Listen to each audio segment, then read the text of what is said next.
Carl here from Columbia Water Gardens, and I have another quick tip for you. Come on over here. What I'm going to show you is a tip that I learned from Ralph Bezat over in Arizona. Check this out.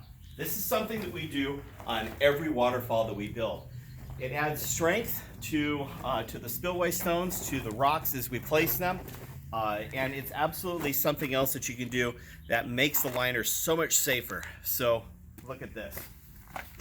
Today, we're out working on a pondless waterfall, and we've got a lot of big stones that we're placing, and it's time for us to take the waterfall to the next level up over here.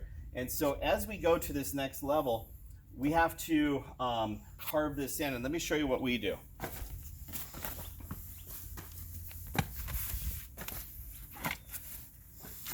As you can see, the stones that I'm walking up on top of here, these things are locked in solid.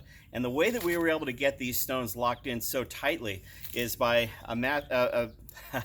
it's by something that we call marching uphill. We flip the liner back against itself, we backfill behind the stones with sand, and then we flip the liner back down.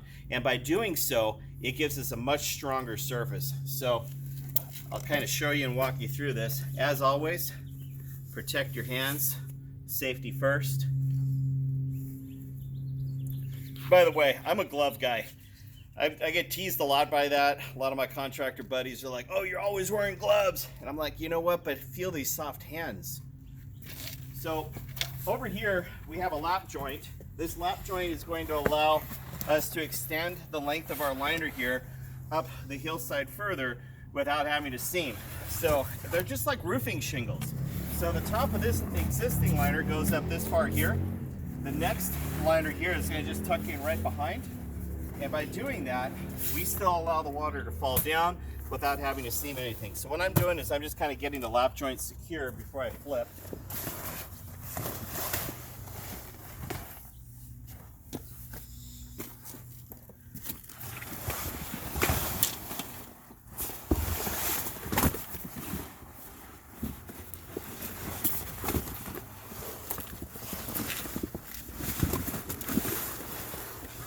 So what I'm kind of watching for in protecting the lap joint is I'm trying to make sure that as I flip the liner backwards here, that I haven't actually pulled the lap joint out of place.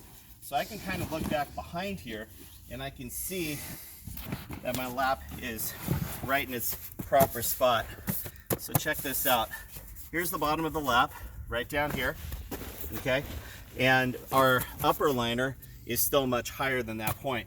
So that means when we fold it back, this is still on top of the existing, and the water will flow right over the top. So it's a way for us to extend the length of the liner without having to seam. The other thing it allows me to do is kind of check things out. It gives me a little extra layer of protection here as we set the stone, and maybe we might have been a little reckless with setting that stone. All right, so we're all stretched out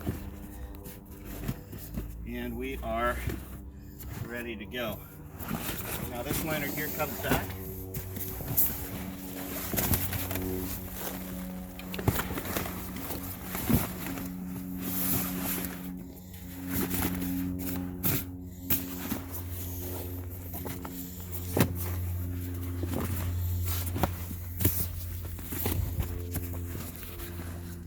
And we're ready to go.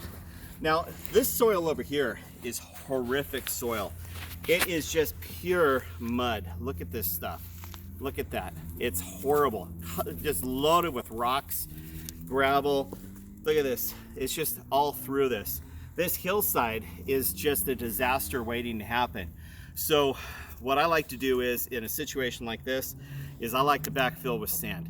By backfilling with sand, we get this really nice protective layer back here, and we don't have to worry about puncture from the geology of Southern California shifting and moving things, as we are earthquake prone.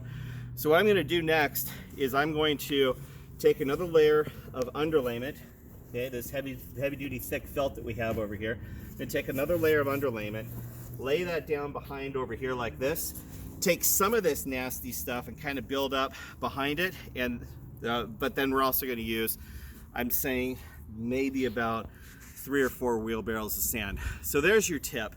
And by the way, when I'm done with this, after backfilling and carving out this shelf, which you're gonna see in the next video that we're gonna put up, when we're done with this waterfall is going to be solid. It's not gonna move. You're not gonna see any issues at all whatsoever with it.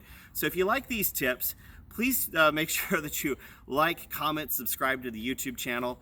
And if you're catching this video through social media like Instagram or Facebook, leave your comments. We respond to just about every single one that we see.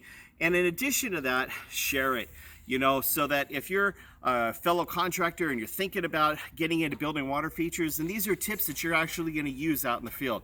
So I'm Carl with Columbia Water Gardens, reminding you that flipping your liner when you're marching uphill matters. Thanks a lot, Ralph BZ. Happy ponding.